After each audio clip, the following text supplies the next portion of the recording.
We live in a fast-paced, everything now world. Everything is instant. We sound proud about being busy. We know what everyone is doing every minute of the day, down to looking at photos of their dinner on Facebook. Everything is about being as efficient as possible, but we need to be human, not be efficient. Something needs to change.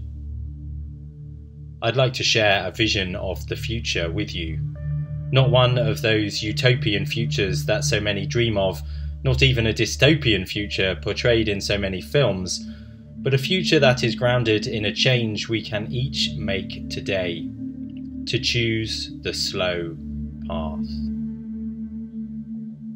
I would like to suggest that we have a slow God, the God of the covenant relationship, who walks for 40 years in the wilderness with his people, speaks through the ox cart history of the 3 generations of the united monarchy, 20 kings of Judah, 19 kings of Israel, exile, restoration, and so on. I wonder if we might reflect for a moment on the image of Jesus on the cross, perhaps the ultimate symbol of slowing down, to complete immobility in the presence of his Father in heaven. If we're going to be Christ-like, then perhaps we need to choose the slower journey, to be purposefully inefficient in the face of post-secular culture, to engage with meditation, breathing exercises, or other methods of decelerating our lives so we can be more present to those around us, to hear God's voice, and to hear our own hearts.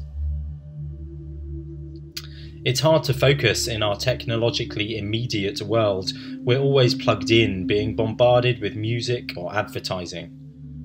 The cultural change we're in the middle of right now is just the latest in a series for the church, which happens about every 500 years. The one before this was the Reformation, before that the Great Schism, before that the rise and fall of the Roman Empire, and before that the birth of Jesus Christ.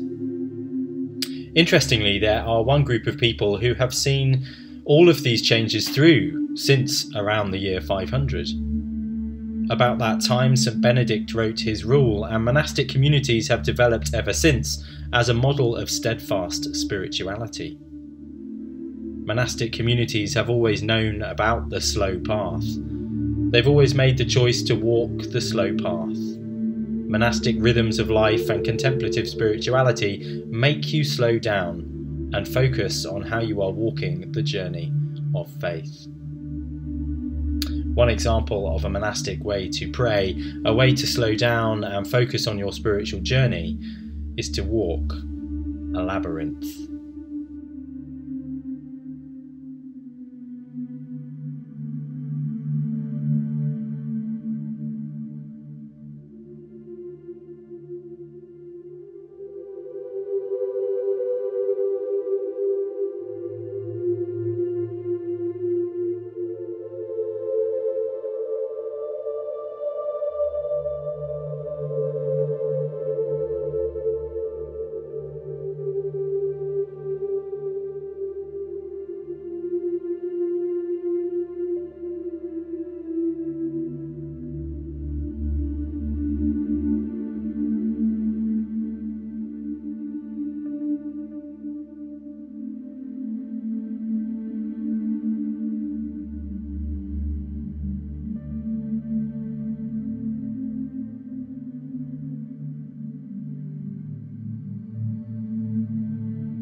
Lord of all our days, give us eyes to see as you see. Give us the perspective of eternity. Teach us contentment with the hours you have given us. Help us to live well, to honour the days and the seasons, to know the time to build and the time to tear down, the time to mourn and the time to dance, the time for everything under heaven. God, when our busyness overtakes us, when we are out of step and overwhelmed, give us the grace to choose the slow path, to know when enough is enough, enough to appreciate what we have, enough to see the needs of others. Teach us to number our days aright, that we may gain wisdom and find life. Amen.